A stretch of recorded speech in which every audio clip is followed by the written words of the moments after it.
बहुत बहुत स्वागत है नंदन है, आभार है आप सबका एजुकेशन इलाहाबाद के चैनल पर। मैं हर्ष प्रजापति उपस्थित हूँ आप सबके समक्ष अति महत्वपूर्ण जानकारी के संदर्भ में। इस वीडियो के माध्यम से मैं चर्चा करने जा रहा हूँ इलाहाबाद विश्वविद्यालय की सीबीसीएस रेगुलेशन में किए गए मोस्ट इंपॉर्टेंट चेंजेस के संदर्भ में, यानी अति महत्वपूर्ण जो उसमें बदलाव किए गए उसके संदर्भ में आपको बताना बहुत ज़रूरी है, क्योंकि ये अपडेट, ये चीज़ों पे प्रकाश आपको कहीं अन्य जगह नहीं मिलने वाला है। बहुत ध्यान से सुनिएगा, और जो इसको स्किप करके गया उसकी स्थिति केवल केवल अभिमन्यु की तरह हो जाएगी कि महाभारत के चक्रव्यूह में उतर तो जाते हैं लेकिन निकल नहीं पाते हैं। तो सीबीसीएस रेगुलेशन, अगर ये वर्ड आपके मन में, आपके माइंड में मैंने उतार दिया है, तो इसको आप समझ के चाहिए ये होता क्या है। पूरे एकेडमिक ईयर किस प्रकार से आपको, आपके साथ रहने वाला किस प्रकार से आपको परेशान कर देगा अगर आप इसको जानेंगे नहीं, समझेंगे नहीं। ये रेगुलेशन क्या है, ये सिस्टम क्या है, तो पूरी चीज़ें मैं समझाने वाला हूँ। और ये जो चेंजेस हुए हैं ये तब हुए जब आपके एडमिशन्स हो रहे थे, और उस समय, क्योंकि आपको पता है इन सब चीज़ों पे बहुत डिटेल, जिसके पास नॉलेज होगी वही आपको बताएगा, एक एक चीज़ उसमें क्लेरिफाई आपको कर पाएगा। नहीं तो बाकी कट ऑफ आएगा, सेफ स्कोर कब आएगा, एडमिशन कब होगा, कब नहीं होगा, कट ऑफ आएगी कि नहीं आएगी, अधिकतर जो लोगों के आप वीडियोस के टॉपिक देखेंगे वो यही पे रहते हैं। लेकिन जो मेन चीज़ है इलाहाबाद विश्वविद्यालय के रूल रेगुलेशन, जिससे आपको पूरे सत्र सामना करना है, उस पर कोई प्रकाश नहीं डाल रहा, तो यह जिम्मेदारी हमारी बनती है, आपकी बनती है कि आप उसे समझें और जानें। तो बहुत ध्यान से इस वीडियो को देखिएगा। किसी भी टाइम फ्रेम पे कुछ भी इंपॉर्टेंट नॉलेज आपको मिल सकती है। पूरी पीडीएफ आपको 17 पेज की वो पीडीएफ है, जिसमें पूरे जैसे इंडिया का कॉन्स्टिट्यूशन होता है ना, उसी प्रकार से है। तो इसमें भी क्या है, पूरी सेमेस्टर, और एक चीज़ याद रखिएगा, इसमें जो है कि 17 पेज की पीडीएफ है, ठीक है, जिसमें कि कई रूल रेगुलेशन है। हम हर एक टॉपिक पे विस्तार से आपको बताने वाले हैं। और इस पर यार मैं कुछ हाईलाइट आपको बता दूं, कुछ मोस्ट इंपॉर्टेंट कीज़ बता दूं, जिससे कि आप पूरी वीडियो में बंधे रहें। वो ये है कि सबसे पहली चीज़ है कि ये परीक्षानियंत्रक कार्यालय जो AK कनौजिया सर हैं, उनके द्वारा ये चीज़ें बताई गई हैं कि ये सीबीसीएस जो रेगुलेशन है वो इलाहाबाद विश्वविद्यालय की ओर से संचालित सभी रेगुलर मोड में संचालित जितने भी डिग्री, डिप्लोमा और सर्टिफिकेट प्रोग्राम हैं उन सब पर लागू हो गई है। ठीक है, इसको इलाहाबाद विश्वविद्यालय की परीक्षा कमेटी, शैक्षणिक कमेटी और आपकी कार्यकारी मतलब शैक्षणिक परिषद और कार्यकारी परिषद, इनके द्वारा जो मंजूरी दी जा चुकी है। ये 2023-24 के बाद से जितने भी एडमिटेड स्टूडेंट रहेंगे, ठीक है, जिस भी कोर्स में आप एडमिट होते हैं, इनरोल्ड होते हैं, उन सभी पर ये लागू होगा 2023-24 उसके बाद के। ठीक है, यानी उसके पहले भी नियम थे। अब ये देखिए, जैसे ये सीबीसीएस जो रेगुलेशन ये 2015 से है, ठीक है, यूजीसी द्वारा इसको जारी किया था, लेकिन इसमें 2023-24 में सेशन में इसमें चेंजेस कर दिए गए। और ये चेंजेस अभी से कुछ महीना पहले जब इसकी पूरी पीडीएफ अगर अपलोड हुई थी, तो इसमें से कुछ कुछ जो मोस्ट इंपॉर्टेंट था वही मैंने टेलीग्राम पे डाले थे। और अब से 2-3 दिन पहले मैंने एक वीडियो बनाई थी जिसमें मैंने बताया था कि 75% उपस्थिति इलाहाबाद विश्वविद्यालय में अनिवार्य है। ठीक है, लेकिन ये चीज़ कहाँ से आया है, ये सीबीसीएस रेगुलेशन से ही निकला है। तो अगर आप उसको पूरा सोचिए, एक चीज़ इतनी इंपॉर्टेंट है तो पूरी चीज़ें समझेंगे तो आप जान पाएंगे कि आपका सीजीपी क्या होता है, एसजीपीए क्या होता है, क्रेडिट क्या होती है, समझ रहे हैं। और कब आप जो है बैक लग जाता है, बट सेमेस्टर एग्जामिनेशन में तो पता ही नहीं चलता कि बैक कब लग जाता है, फेल कब हो जाते हैं, पास कब हो जाते हैं, ग्रेड क्या होता है, वो सब चीज़ इसके अंदर इंक्लूड है। और अगर आप इस वीडियो को पूरा देखते हैं तो आप ये मान के जाइए, मैं आपको आश्वासन दिला रहा हूँ कि आप सेमेस्टर एग्जामिनेशन से सेमेस्टर पूरी जो ये कोर्स है पूरी चीज़ें आप समझ जाएंगे। और अगली बार कोई आपसे पूछेगा तो आप समझा पाएंगे कि कब बच्चों का बैक लग जाता है, कितना परसेंटेज लाना अनिवार्य है। मैं पूरी सीबीसीएस चीज़ समझाने वाला हूँ, क्या ये पूरा रेगुलेशन है और इसमें क्या क्या मोस्ट इंपॉर्टेंट चीज़ें जो आपको ध्यान में रखनी है। पूरी वीडियो को अंत तक देखिएगा जिससे कि आपको पूरी जानकारी प्राप्त हो सके। चैनल में पहली बार आए यहाँ सब्सक्राइब करके जुड़िए, क्योंकि यहाँ से आपको पूरे सेशन की हर एक अपडेट, हर एक प्रतिपल प्रतिक्षण की जो है इलाहाबाद विश्वविद्यालय की यूजी, पीजी, पीएचडी और नॉन टीचिंग, टीचिंग हर प्रकार की अपडेट मिलती है। कोई भी समस्या सवाल रहा करे कमेंट बॉक्स में लिखा करिए, जिस पे आपको वीडियो चाहिए, जिस पे आपको चीज़ें कोई ना बता रहा हो विश्वविद्यालय में, उस पर हम आपको चर्चा करेंगे, आपको चीज़ें समझाएंगे। ठीक है, क्योंकि हमारा टैगलाइन है इलाहाबाद विश्वविद्यालय, समस्या से समाधान तक और आपकी सेवा में अर्पित है जान तक। चलिए, तो बहुत ध्यान से देखिएगा, ये आपकी पूरी की पूरी पीडीएफ है और इसको मैं बहुत जल्दी आपको समझाने वाला हूँ, और एक एक जो इंपॉर्टेंट रहेंगे उन पे मैं चर्चा करूँगा। सबसे पहले सीबीसीएस रेगुलेशन, ये आपकी पीडीएफ है, पूरा नाम है चॉइस बेस्ड क्रेडिट सिस्टम, यानी आपकी चयन आधारित क्रेडिट प्रणाली। ठीक है, ये रेगुलेशन पूरी अच्छे से समझिएगा। जो चीज़ ना समझ में आएगी कमेंट बॉक्स में फिर से कह रहा हूँ लिख दीजिएगा। अब यहाँ देखिए, जो मेन चीज़ है वो आपको समझनी, मेन चीज़ जैसे यहाँ पे बताया गया है कि डिग्री, डिप्लोमा, सर्टिफिकेट प्रोग्राम भी ये लागू किया जाएगा। ठीक है, अब इसके आगे आएंगे, यहाँ आपको देखिए बताया गया एकेडमिक ईयर किसे कहते हैं, आपको पता होना चाहिए कि शैक्षणिक सत्र कब से कब तक का है। ये देखिए लिखा है 2 consecutive semester constitute 1 academic year, यानी 2 सेमेस्टर मिलाकर आपका एक एकेडमिक ईयर बनता है। यूजी के बच्चे हों, पीजी के बच्चे हों, जब आप फर्स्ट सेमेस्टर का एग्जाम देते हैं, सेकंड सेमेस्टर का एग्जाम देते हैं, उसके बाद क्या होता है कि आपका एक शैक्षणिक सत्र समाप्त हो जाता है, फिर थर्ड सेमेस्टर में बच्चे एडमिशन लेते हैं, ठीक है। फिर थर्ड होगा, फोर्थ होगा, फिर सेकंड आपका ईयर समाप्त हो जाएगा। जो 5 वर्षीय इंटीग्रेटेड कोर्स वाले रहते हैं तो उनका क्या रहता है, 2-2 का पेयर बना रहता है, और जो है फिर ऐसे 5, 6, 7, 8, 9, 10 इस प्रकार करके उनका सेमेस्टर चलता है, ठीक है। इस प्रकार से 2 सेमेस्टर्स को मिलाकर एक एकेडमिक ईयर बनता है। ये 1 स्प्रिंग 1 एटम, इसका मतलब क्या है, 1 स्प्रिंग का मतलब है 1 स्प्रिंग सेमेस्टर का कि जुलाई से लेकर दिसंबर।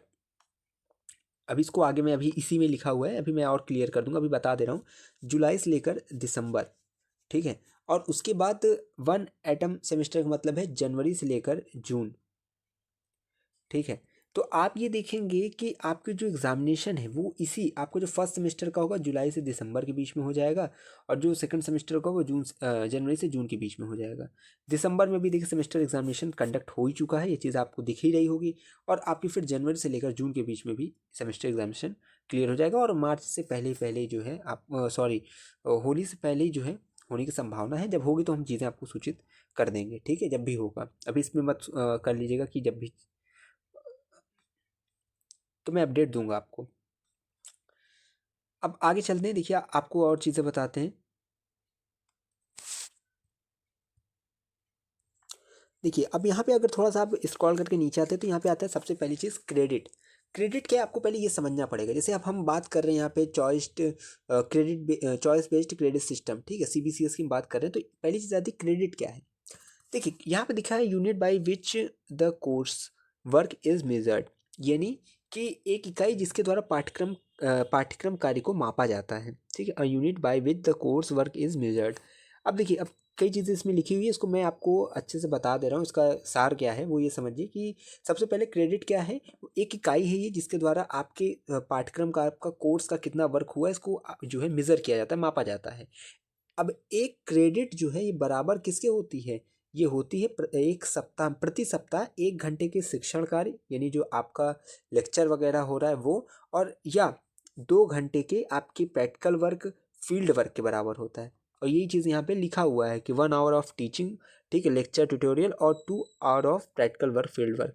तो एक क्रेडिट इक्विवेलेंट बराबर होता है आपके 1 घंटे के शिक्षण कार्य या 2 घंटे के फील्ड वर्क या प्रयोगात्मक कार्य के बराबर, ठीक है। तो एक क्रेडिट का मतलब ये होता है। अब बच्चे कितना क्रेडिट आपको मिलता है, आपने कितना क्रेडिट प्राप्त किया है, इसी से पता चलता है, ठीक है।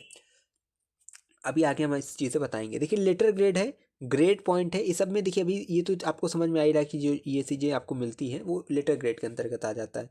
लेकिन इसको भी वीडियो के लास्ट में आपको पूरी पूरी आपको ग्राफिक्स के माध्यम से समझाऊंगा, ठीक है, रिजल्ट में किस प्रकार से आता है और किस प्रकार से अपने रिजल्ट में समझेंगे। तो इसके लिए भी वेट करिए, इसको लास्ट में हम समझाएंगे आपको, ठीक है।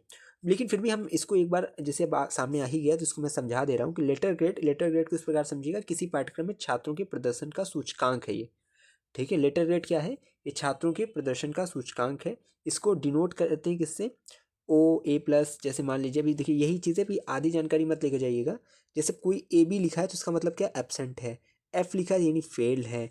अब P लिखा है तो पास है। लेकिन ये पास किस क्राइटेरिया पे होगा, कब हम मानेंगे कौन पास है, कब मानेंगे कौन फेल है, कितने नंबर वालों को B ग्रेड मिलेगा, कितने वालों को O मिलेगा, कितने वालों को A मिलेगा, ये भी आप जानने वाले हैं थोड़े आगे। चलिए अभी इसको यहाँ पे छोड़ते हैं, आगे बताते हैं।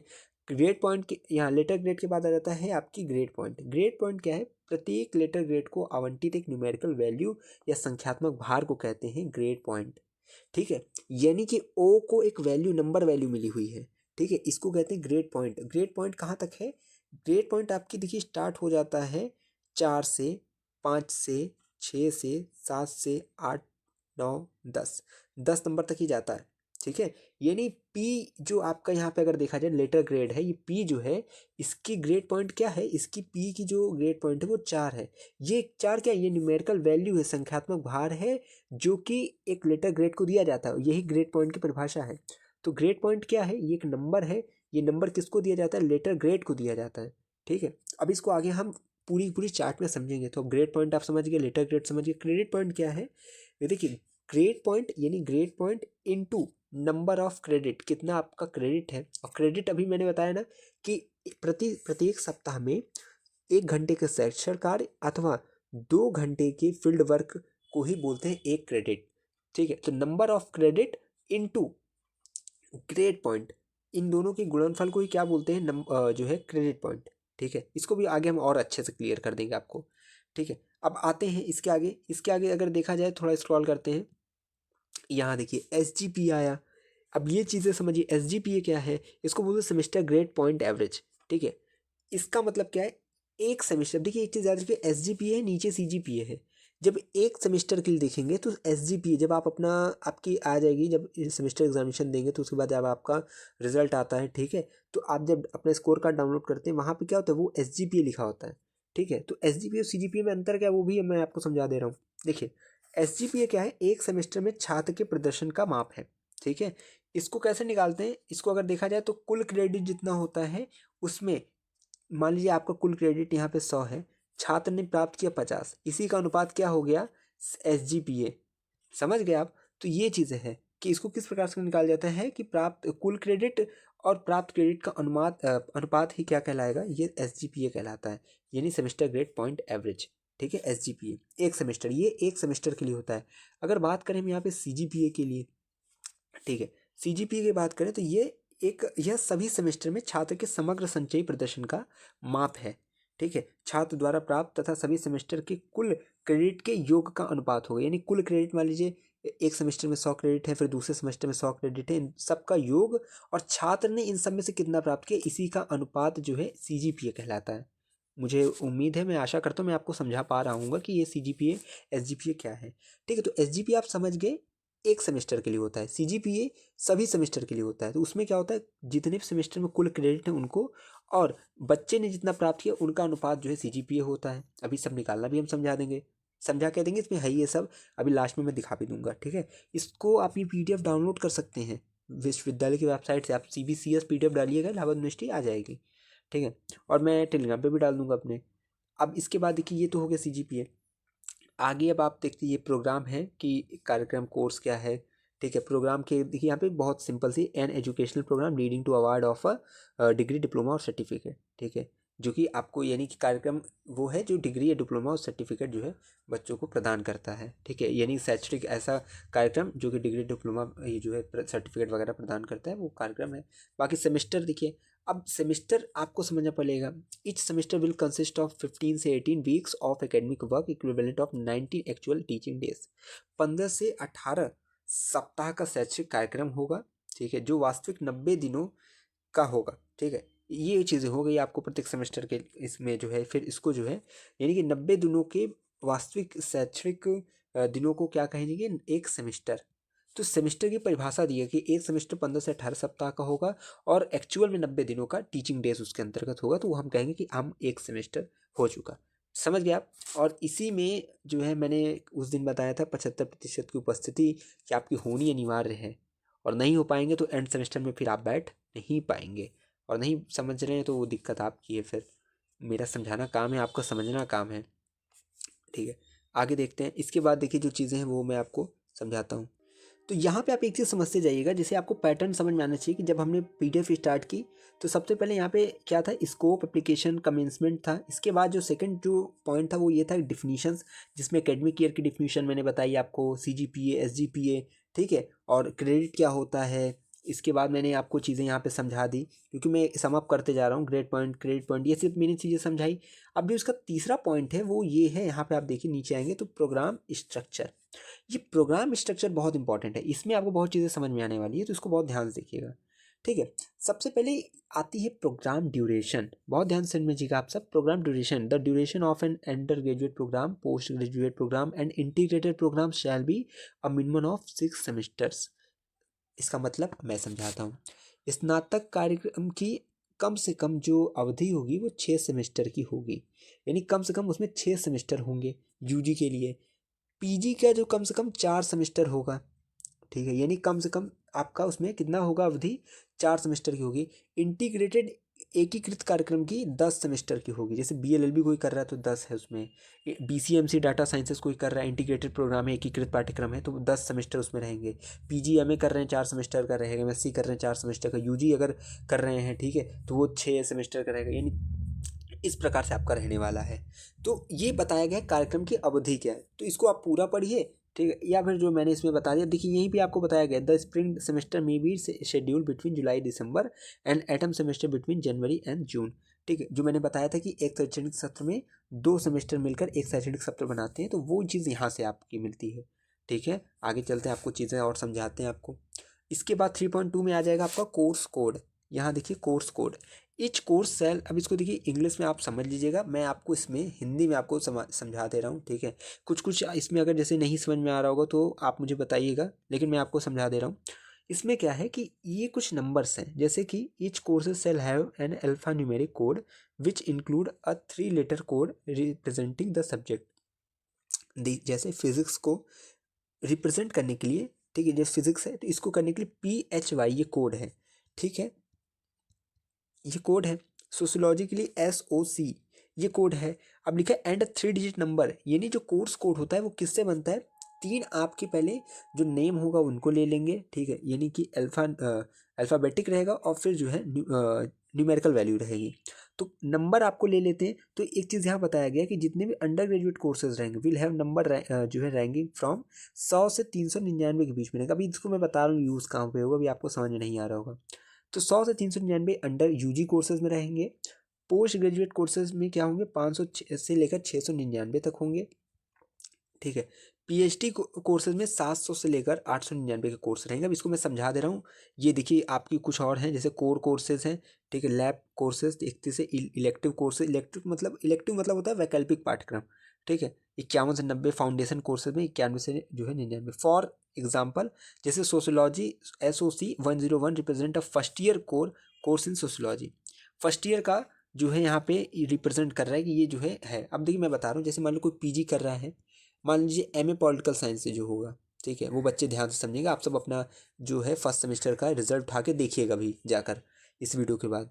पॉलिटिकल साइंस से जो सेमेस्टर किया होगा, मतलब फर्स्ट सेमेस्टर से उसके पास स्कोर कार्ड होगा अपना, वो देखेंगे तो उनमें सब्जेक्ट कोड वहाँ लिखा होगा, उनके जो है स्कोर कार्ड में सब्जेक्ट कोड होगा, तो लिखा होगा पॉलिटिकल POL, ठीक है, 501। ये क्या पेपर फर्स्ट की यहाँ पे ये इसको रिप्रेजेंट करता है कि जैसे एक सेमेस्टर में 4 पेपर है, जिसमें जितना रहे, मैं पॉलिटिकल बता रहा हूँ कि एक में अगर 4 हैं तो पॉलिटिकल 501 बताता है फर्स्ट पेपर है, POL 502 बताता है ये सब्जेक्ट कोड है, ये बता रहा है कि सेकंड पेपर है। इस तरह करके 503 504 सेकंड सेमेस्टर का जब आप एग्जामिनेशन दे रहे हैं तो वहाँ पे क्या है 511, ठीक है, 511 512 513 514, ये POL के साथ यानी पॉलिटिकल के साथ इस प्रकार से रहता है, ठीक है। तो ये सब चीज़ें आप समझ लीजिए अभी से, नहीं तो बाद में दिक्कत आएगी आपको।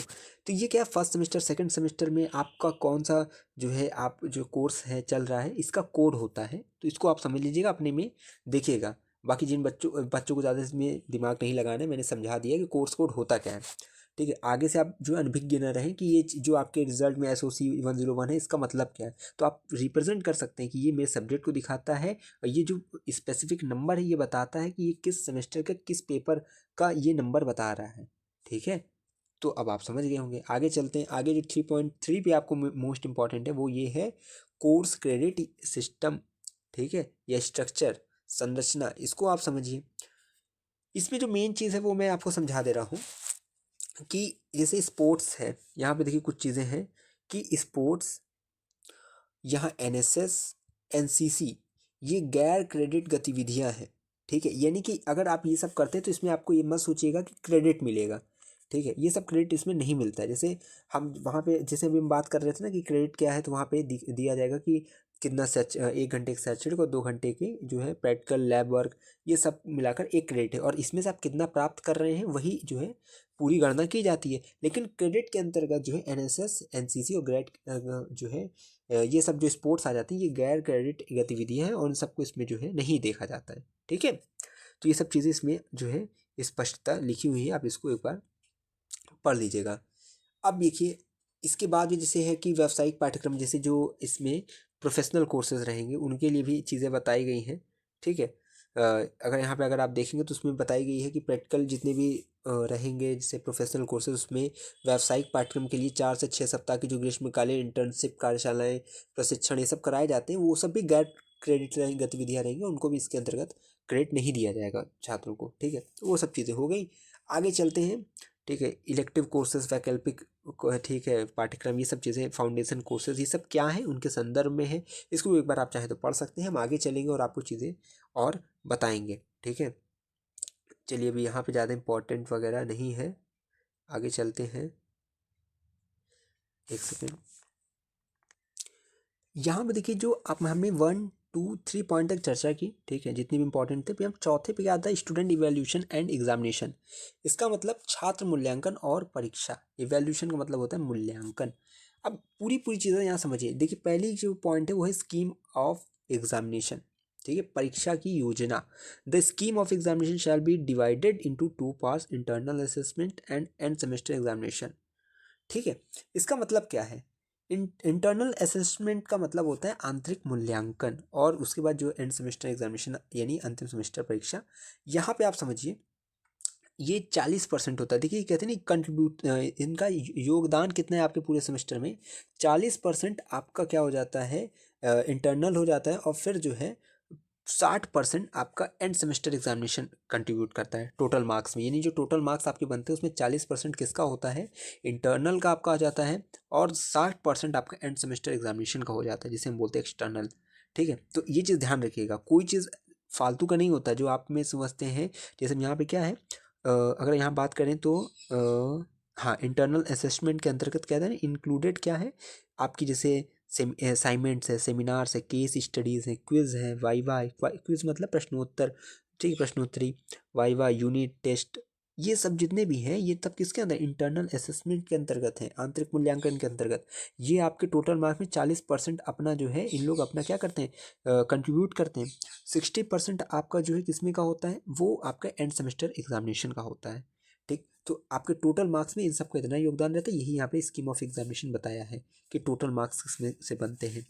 अब इसके बाद आगे आप चलिए, आगे देखिए यहाँ पे अगर देखा जाए तो लिखा हुआ है जो सेकंड है, continuous assessment of sessional works.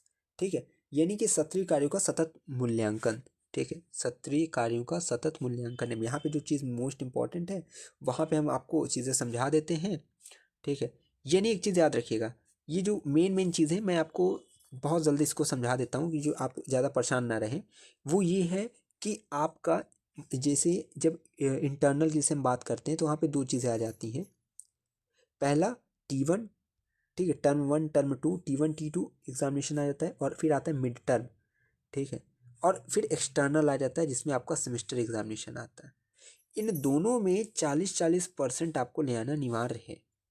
ठीक है, अगर एक में भी 40% नहीं आता, यानी कि जब भी एग्जामिनेशन दे रहे हैं दोनों को मिला के, ठीक है, 40% आपका अनिवार्य है। ठीक, और फिर जो है आपका सेमेस्टर एग्जामिनेशन में आपको 40% लाना है।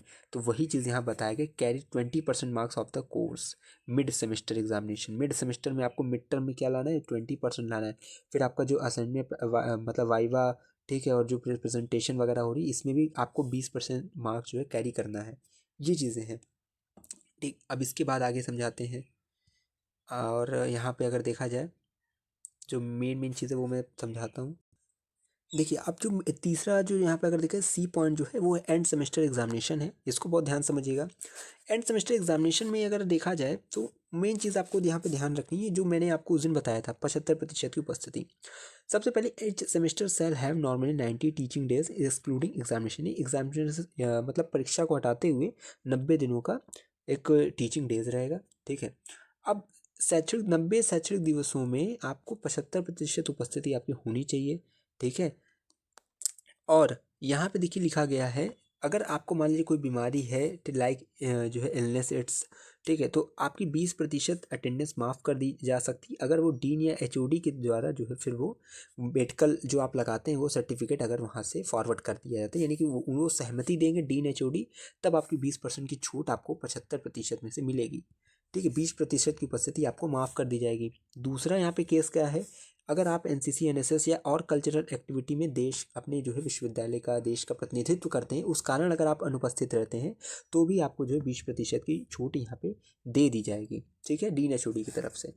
अब आगे दो चीज़ें हैं वो आप समझिए। देखिए यहाँ पे एक सेकेंड, देखिए यहाँ पे जो ये थर्ड नंबर पे कहा जा रहा है वो उसको बहुत ध्यान समझ लीजिएगा। यहाँ पे देखिए लिखा है the question paper for the end semester examination for each course shall be set by the course instructor. ठीक है, यानी विषय प्रशिक्षक द्वारा इसको बताया गया कि आपके जो पेपर्स होंगे वो सेट किए जाएंगे। ठीक है, और साथ ही साथ यहाँ देखिए लिखा गया है it shall be the responsibility of the paper setter to ensure that the syllabus for the course is covered in the question paper। ठीक है, इसका मतलब ये जो पेपर सेटर है उनकी जिम्मेदारी है कि वो पर्याप्त सिलेबस को क्वेश्चन पेपर में जो है इंक्लूड करें, यानी पूरे पाठ्यक्रम को वहाँ पे क्वेश्चंस बनाएं। ठीक है, वो चीज़ें हैं। अब आगे आप देखिए, ज़्यादा इंपॉर्टेंट जो चीज़ है वो आप समझिए। 5वें नंबर पे हाँ ये चीज़ें हैं। Duration of end semester examination for each course, यानी 3 घंटे का जो है आपकी अवधि रहेगी सेमेस्टर एग्जामिनेशन की। ये चीज़ें आपको यहाँ बताया गया है। अब देखिए आगे अगर देखें, ठीक है, एक सेकेंड, यहाँ देखिए एक चीज़ बताई the mark will be given for all examination. ठीक है, ये सब चीज़ें इसमें एक चीज़ यहाँ पे जो मेन है वो ये है कि multiplication factor of 10 for conversion of CGPA into percentage को CGPA में कन्वर्ट करेंगे। मान लीजिए 7.5 आपका CGPA है, परसेंटेज में इसको बदलना है तो इसको 10 से गुणा कर दीजिए, ये हो जाएगा 75। ठीक है, इस प्रकार से इसमें हम बताएं CGPA को किस प्रकार से परसेंटेज में करना है। ठीक है, आगे चलते हैं। ये देखिए लिखा है the qualifying marks for each, ठीक है, course paper is 40% such that minimum 40% in end semester exam separately and no restriction of, यानी separately यानी कि हर एक सेमेस्टर में आपका 40% होना अनिवार्य है, और नहीं रहेगा तो आप फेल हो जाएंगे। एक चीज़ ये भी है, 2 लगातार मतलब पेपर में अगर आप फेल होते हैं, अभी मैं आगे चीज़ें बताऊंगा, 2 लगातार पेपर में फेल हैं तो आप फेल ही हैं। ठीक है, अभी वो मैंने उस दिन बताया था कि लगातार 2 सेमेस्टर में जो बच्चे फेल हो रहे हैं, मान लीजिए आप एक सेमेस्टर फेल हुए, आप दोबारा उसमें पढ़ लें, फिर उसी से फेल हो गए। ठीक है, आपको बैक लगा, आप वहाँ पे पढ़ रहे हैं। ठीक है, और मान लीजिए आप फेल हो गए तो वहाँ पढ़ रहे हैं किसी उसी सेमेस्टर में, फर्स्ट सेमेस्टर में, फिर फर्स्ट सेमेस्टर का एग्जाम हुआ, फिर आप फेल हो गए। 2 बार अगर ये चीज़ हुई तो तीसरी बार आपको कोर्स से क्या कर दिया जाएगा, हटा दिया जाएगा। ये चीज़ याद रखिए। आगे मैं बता दे रहा हूँ मॉडरेशन ऑफ क्वेश्चन पेपर। ठीक है, इसको एक बार देख लेते हैं। जो मेन चीज़ है इसमें, यहाँ डिपार्टमेंट एग्जामिनेशन कमेटी का है, इसको हम जो है देखते हैं थोड़ा। यहाँ अगर देखें, देखिए जो F नंबर का पॉइंट है वो है ग्रेड्स एंड ग्रेड पॉइंट। ठीक है, इसको मैं अभी थोड़ा बता दे रहा हूँ, जितना इंपॉर्टेंट है नहीं लेकिन फिर भी जो है चलिए इसको समझा ही दे रहे हैं। देखिए ग्रेड पॉइंट क्या है, यहाँ पे मैंने अभी जब स्टार्टिंग में हमने स्टार्ट किया था तो बताया था ना कि grade point, OA, letter grade, ये सब क्या है मैंने बताया था ना, लेटर ग्रेड की परिभाषा पूरी चीज़ें बताई थी। यहाँ समझिए, जिसको O ग्रेड मिलता है यानी उसका जो मार्क्स है वो 90 से 100 के बीच में है। ठीक है, 90 से 100% के बीच में उसका परसेंटेज बनना है। लेटर ग्रेड अगर जिसको 10 मिलता है, इसका मतलब होता है आउटस्टैंडिंग। ठीक, आउटस्टैंडिंग। इसके बाद 80 से 90% इसका मतलब उसको A+ ग्रेड मिलता है, लेटर ग्रेड 9 मिलता है, एक्सलेंट उसको कहा जाता है। इसी प्रकार से 70-80 के बीच में इसका उसको A ग्रेड मिलता है, लेटर ग्रेड 8 होता है, वेरी गुड इसमें मिलता है, फिर B+ इसका होता है। यानी अगर कहीं B+ ग्रेड है तो आप समझ सकते हैं कि उसका नंबर 60 से 70% के बीच में। ठीक है, तो आपके जो आपको मार्क्स मान लीजिए जो मिल रहा है, स्कोर कार्ड जब आप डाउनलोड कर रहे हैं फर्स्ट सेमेस्टर का, तो उसमें यहाँ से लिखा रहेगा B ग्रेड, B+ ग्रेड। ठीक है, CGPA तो वहाँ SGPA लिखा रहता है, तो वहाँ से तो और अच्छे से क्लियर हो जाता है। तो ये सब चीज़ें हैं, इसको देख लीजिएगा। लेटर ग्रेड वगैरह क्या है, इसको नीचे देखेंगे तो यहाँ पे देखिए F लिखा है, यानी आपका 40% से कम है, 40% से कम रहेगा तो आप फेल हो जाते हैं। ठीक है, एब्सेंट यानी अनुपस्थित, 40 से 45 के बीच में है तो पास है, 40 से नीचे है तो फेल है, C एवरेज, पास, फेल, ये सब चीज़ें यहाँ पे लिखी हुई है। जी यहाँ पे जो है G नंबर, यहाँ इवेल्युएशन ऑफ प्रोजेक्ट थेसिस। ठीक है, इवेल्युएशन का मतलब कई बार मैंने बताया मूल्यांकन ऑफ प्रोजेक्ट। ठीक है, यानी प्रयोगात्मक के, और थेसिस के, डिसर्टेशन, ये वर्ड इसको समझिए, इसका मतलब है शोध प्रस्ताव। ठीक है, वेयर, अब लिखा है वेयर एवर एप्लीकेबल, जो इसके लिए एप्लीकेबल होंगे उनके लिए है। यहाँ देखिए लिखा है बहुत सी चीज़ें, a student shall have to obtain minimum of grade P in project thesis. The number of grade for the project thesis shall be decided by the board of studies of the concern academic unit, यानी संबंधित जो है शैक्षणिक इकाई द्वारा ये सब चीज़ें निर्धारित की जाती है, लेकिन कम से कम आपको जो है P ग्रेड होना अनिवार्य है। ठीक है, student shall have to obtain minimum of grade P grade, कम से कम ये जो P ग्रेड है ना, ये होना मिलना अनिवार्य है। ठीक है, इन प्रोजेक्ट थेसिस में आपका। आगे चलते हैं, अब जो मेन चीज़ है उसको हम देखते हैं।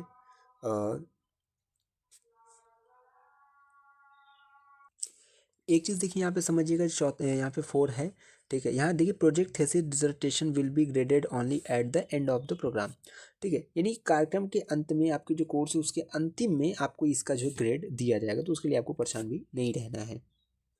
देखिए यहाँ पे एक चीज़ लिखिए, दो क्वालिफाइंग मार्क फॉर ईच, अब देखिए इसी पे बात होगी अब 5वें नंबर पे। तो यहाँ पे the qualifying marks for each course paper of end semester is 40%। 40% आपका मार्क्स होना चाहिए पास करने के लिए, ठीक है। पासिंग क्वालिफाइंग मार्क्स यही है। इसके बाद यहाँ पे चीज़ें समझते जाइएगा। यहाँ पे देखिए जैसे भी यहाँ पे है to qualifying each course paper student, ये जो फर्स्ट है सेकंड है, ठीक है।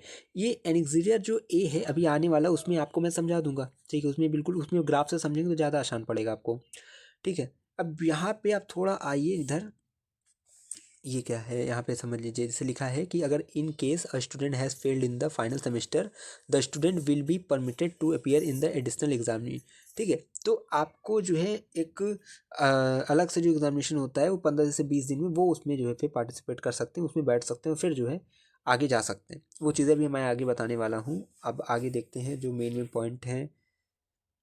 एक सेकेंड, हाँ यहाँ पे देखिए जो 8th नंबर है वो ज़्यादा आपके लिए ज़रूरी है, ठीक है। ये a student who fail to pass in any semester has to repeat the semester as ex student after depositing ex student fees. यानी कि अगर आप सेमेस्टर एग्जामिनेशन नहीं पास कर पाते तो आप एक्स स्टूडेंट के रूप में एक्स स्टूडेंट की फ़ीस जमा करके एक्स स्टूडेंट के रूप में फिर से उसी पर्टिकुलर सेमेस्टर में फिर से अपना पढ़ाई स्टार्ट करेंगे, ठीक है। ये उनके लिए था। अब यहाँ पे अब ये सब चीज़ें भी वही हैं, लगभग सेम सेम। रिजल्ट प्रिपरेशन पे अगर देखा जाए, यहाँ पे है चीज़ें कि अब यहाँ पे देखिए जो चीज़ बताई गई ना उसको ध्यान से देख लीजिए। यहाँ देखिए जो बताया गया वो है कि ग्रेड का, यानी कि आपकी जो रिजल्ट में छात्र को प्राप्त रिजल्ट में क्या क्या चीज़ें दी जाती हैं, क्या क्या रहता है। जैसे नाम रहता है, roll number, enrolment number, course code, course title, grade point, ठीक है, ठीक है। जिसे जीआई से डिकोड करते हैं, 10 पॉइंट स्केल होता है ना, मैंने बताया 4 5 6 से, पी से 4 नंबर से स्टार्ट हो जाता है। फिर credit earn for each course, ठीक है। इसे कहते हैं कि हर एक कोर्स में आपने कितना क्रेडिट अर्न किया है, वो सीआई उसको आपके उसमें होता है। ABC, अब इसको नहीं पता होता तो बच्चे सोचते हैं CI क्या है, तो ये चीज़ें होता है। फिर उसका फिर होता है ABCID, QR code, details of any other courses if applicable, ठीक है। ये सब चीज़ें होता है। फिर SGP होता है, CGPA आफ्टर फाइनल सेमेस्टर, ठीक है। अब इसके बाद अगर देखा जाए ये सब चीज़ें होती हैं। आगे इसको देखते हैं। अभी देखिए जो फार्मूला वगैरह है इसको समझ लीजिएगा ज़्यादा। इसको मैंने भी स्टार्टिंग में जो था ना कि मैं बता रहा था कि जैसे जैसे क्रेडिट पॉइंट कैसे, grade point into number of credit, इसी प्रकार से ये CGPA SGPA है। इसको भी हम आगे देखते हैं। मिसलीनियस में आ जाता है द यूनिवर्सिटी में from time to time revise amend the change the regulation. यानी ठीक है, विश्वविद्यालय के पास इसका अधिकार है कि वो समय अनुसार इसको चेंज कर सकती है, इसमें सुधार ला सकती है। अब इसके बाद और जो चीज़ें हैं, ट्रांजिटरी प्रोविज़न, इसका मतलब होता है अस्थायी प्रावधान, ठीक है। अब इसमें जो है ये बोला गया 2023-24, ये देखिए लिखा है कि who have been admitted from, जो 2023-24 से एडमिट हुए, ठीक है, और उसके बाद जितने भी होंगे उनके लिए प्रावधान लागू है, बाकी के लिए मौजूदा में जो नियम थे वही लागू होंगे, ये उसके लिए है। अब यहाँ पे देखिए, ये आपको यहाँ पे समझ लेना है, ये है next academic year promotion. Promote का बच्चे कैसे होते हैं, कब होते हैं, किन स्थिति में होते हैं, ठीक है। यहाँ पे आप पहले समझिएगा result of odd semester, result of even semester, special second exam, ठीक है, स्टेटस ऑफ प्रमोशन। उसके बाद ये सब एग्जाम में ए में समझ में आएगा, जो कि बहुत ज़्यादा अभी ज़रूरी नहीं है क्योंकि ये प्रमोशन से रिलेटेड है। हम यहाँ पे बात कर लेते हैं, यहाँ जो मेन है वो ये है result for preparation of semester result, rules for preparation of, यानी कि सेमेस्टर रिजल्ट के प्रिपरेशन में जो रूल्स होते हैं वो। यहाँ देखिए मोस्ट इम्पॉर्टेंट जो आपको समझना है वो ये है, rules for completion of courses. यहाँ देखिए पहला है कि पी और अबव इन ऑल कोर्सेज, तो आप पास हैं। यानी आप ग्रेड, जैसे मैंने बताया, जैसे सबसे लो मतलब पी है, पी ग्रेड से नीचे F ग्रेड आता है, उसके बाद जो है AB आ जाता है, नहीं एब्सेंट, ठीक है। तो अगर आपका पी ग्रेड है या उससे ऊपर है, देखिए पी है या इससे अबव ऑल कोर्सेज में है, यानी आप पास हैं, 40% से ऊपर हैं तो आप पास हैं, ठीक है। यानी स्टेटस ऑफ प्रमोशन पास है, ठीक। और अगर यहाँ पे समझते रहिएगा, लिखा हुआ है बिलो पी इन 1 और 2 कोर्सेज, यानी कि किसी, जैसे मान लीजिए 4 पेपर आपने दिया, ठीक है, एक पेपर में आप क्या हुआ, बढ़िया पी आ गया, दूसरे में क्या हुआ, पी आ गया, लेकिन तीसरे में आपका एफ आ गया, यानी 40% से कम नंबर आया, चौथे में भी 40% से कम नंबर आया, ठीक है। तो ये लिखा है कि बी बिलो पी, यानी एक या दो में अगर आपका जो है आ जाता, एक कोर्स में आ जाता है, दो इसमें कोर्सेज में अगर आपका पी ग्रेड से नीचे आ जाता है, यानी एफ ग्रेड आ जाता है, तो आप सेकंड एग्जाम के लिए एलिजिबल हो जाते हैं कि आप सेकंड एग्जाम दे सकते हैं, और उनका पेपर देने के बाद आप उसमें अच्छा नंबर लाइए, पी प्लस ग्रेड लाइए, पी ग्रेड लाइए, और आप फिर जो है पास हो जाते हैं। लेकिन अब मान लीजिए आप below P in 1 more than 2 courses, यानी मान लीजिए 4 पेपर हैं आपके, ठीक है, 4 पेपर में 3 पेपर में आप पी से नीचे का ग्रेड यानी कि एफ ग्रेड ला रहे हैं, यानी 40% से आपका कम बन रहा है, तो आप क्या है, फेल है, आप एक्स स्टूडेंट के रूप में दोबारा एडमिशन लेंगे। तो यही फेल पास की कहानी होती है विश्वविद्यालय में। तो याद रखिए, हमेशा 40% से ऊपर कैसे भी घिस के लाना है। जितने भी बच्चे परेशान तो मत होइएगा, यूजी वाले, क्योंकि मैं चीज़ें समझाऊंगा आपको। बाकी सेमेस्टर एग्जामिनेशन में जो भी पीजी के बच्चे, उनको शुभकामनाएं हैं कि आपका अच्छा जाए। अपनी प्रीवाईक्यू ले लीजिए, आपकी जो है कटरा से मिल जाएगी आपको 70-80 की, जिससे आपको पता चलता है कि क्वेश्चन वगैरह कैसे आते हैं, ठीक है। बाकी नंबर वगैरह अच्छा मिलता है विश्वविद्यालय में, ऐसी बात नहीं, अच्छा लिखेंगे अच्छा पाएंगे। लिखने का तरीके मैंने आंसर राइटिंग डिटेल वीडियो बना दी है, उसको देख लीजिएगा। अब यहाँ देखिए, ये तो हो गया कि आपको फेल पास और सेकंड एग्जाम के लिए कब एलिजिबल होते हैं। यहाँ पे जो है ग्रेड एंड ग्रेड पॉइंट, इसको देख लीजिएगा, ठीक है। ये क्या है, अभी देखिए, अगर आप एब्सेंट रहते हैं, ए बी आपकी उस पर लेटर ग्रेड रहेगा 0 नंबर उस पर, ठीक है, ग्रेड पॉइंट 0 रहता है। अब एब्सेंट माना जाता है, 40% से नीचे रहता है नंबर आपका, तो एफ लिखा रहेगा, फेल इसको माना जाता है। 40% से लेकर 45% के बीच में आपका नंबर है, पी ग्रेड मिलेगा आपको, letter grade P, grade point 4 मिलता है, इसका मतलब होता है पास है आप, ठीक है। सी मिल रहा है, लेटर ग्रेड सी का मतलब होता है 45 से 50 के बीच में है, 5 ग्रेड पॉइंट, इसका मतलब एवरेज, यानी औसतन है आपका प्रदर्शन। इसके बाद 50% से 60% में आ जाता है, तो फिर आपका बी ग्रेड मिलता है, 60 से 70 तो बी प्लस, 70 से 80 ए, 80 से 90 ए प्लस, और एबव 90%, ये 90 से 100% के बीच में तो ओ ग्रेड मिलता है, आउटस्टैंडिंग इसका मतलब होता है, ठीक है। तो ये सब चीज़ें हो गई। अब आगे आपको जो चीज़ बतानी है, जो मेन चीज़, जो आखिरी की चीज़ है, वो ये है फॉर्मूला वगैरह, इसको देख लीजिएगा, ठीक है। अब सीपीसी का मतलब अगर समझिए तो इसका मतलब होता है credit point in the course, ठीक। एसजीपीए मैंने पहले भी बताया, सेमेस्टर ग्रेड पॉइंट एवरेज, उसके बाद सीजीपीए, तो ये सब निकालने का यहाँ पे फॉर्मूला दे गया है, ठीक है। सीआई, ये सब चीज़ें मैंने अभी स्पष्टता शुरू में ही बताया है, ठीक है। अब इसके बाद से सीआई क्या, credit index, GI grade index, इसको देख लीजिएगा। ये सब चीज़ें हैं कि कितना आपको मिल रहा है, क्या चीज़ कैसे है। अब जो मेन चीज़ है वो ये है, द फॉर्मूला, नहीं, the multiplication factor for conversation of obtain C G P into obtain percentage will be 10, यानी कि जो भी सी जी पी आपका आ रहा है, मान लीजिए 7.4 आ रहा है, तो इसको अगर परसेंटेज में कन्वर्ट करना है तो इसका फॉर्मूला क्या है, 10 से मल्टीप्लाई कर दीजिए, ठीक है। तो इसको जो है 10 से गुणा करेंगे तो कितना आएगा, 74% आपका आ जाएगा। अगर मान लीजिए 8.1 किसी का है, तो इसका निकालेंगे तो कितना आएगा, 81% आ जाएगा, यानी 10 से गुणा कर देंगे तो परसेंटेज आ जाएगा। ये याद रखिएगा, 10 से निकालना है। पहले 9.5 से गुणा होता था, अब नहीं होता, अब 10 से होगा, ठीक है। ये अब इसके बाद duration of the completion of the programme will be duration of the programme plus 2 years, यानी कि कम से कम 2 साल का आपका अवधि रहता है, ठीक है। और उसमें जो मतलब पीजी का देख सकते हैं 2 साल का, फिर यूजी का 3 साल का, ठीक है। तो यही होता है। अब इसको आप देख लीजिएगा कि बहुत से मायने में लिखा गया है, जैसे 3 साल का रहता है ये सब। तो ये चीज़ हो गया, पूरी पूरी चीज़ें मैंने आपको समझा दी है। एक आशा करते हैं कि आपको आज सीबीसीएस रेगुलेशन अच्छी तरीके से समझ में आ गया होगा। एक भी ऐसा पॉइंट जहाँ पे आपको ना समझ में आया हो, जहाँ कंफ्यूजन हो, उसकी पॉइंट को मुझे जो है कमेंट बॉक्स में लिखिएगा, और अपने क्वेश्चंस को भी लिखिएगा। और अगर कुछ और अगर आपका सवाल हो उसको भी जरूर लिखा करिए, क्योंकि आपके सवाल से ही एक नए आंसर की उत्पत्ति होती है। अगर आप सवाल करेंगे तो उसका जवाब हम फाइंड करेंगे और आपको बताएंगे। इलाहाबाद विश्वविद्यालय के किसी भी मोड़ पर, अगर आपको किसी भी छोर पर अगर आपको लगे कि ये जानकारी आपके पास नहीं, या चीज़ नहीं समझ में आई है, उसे जरूर कमेंट बॉक्स में लिखा करिए। मैं उस पर बहुत जल्द वीडियोस बनाऊंगा, आपको चीज़ें समझाऊंगा। बाकी अगर आपको कुछ सुझाव उसे भी आप जरूर दिया करिए। और लगातार टेलीग्राम इंस्टाग्राम की लिंक डिस्क्रिप्शन, वहाँ से जुड़े रहिए। मैं हमेशा कहता हूँ जुड़े रहिए हमारे साथ। हम विश्वविद्यालय के पास कोई भी खबर खास पहुँचाते रहेंगे आपके पास। बहुत बहुत धन्यवाद, बहुत बहुत आभार।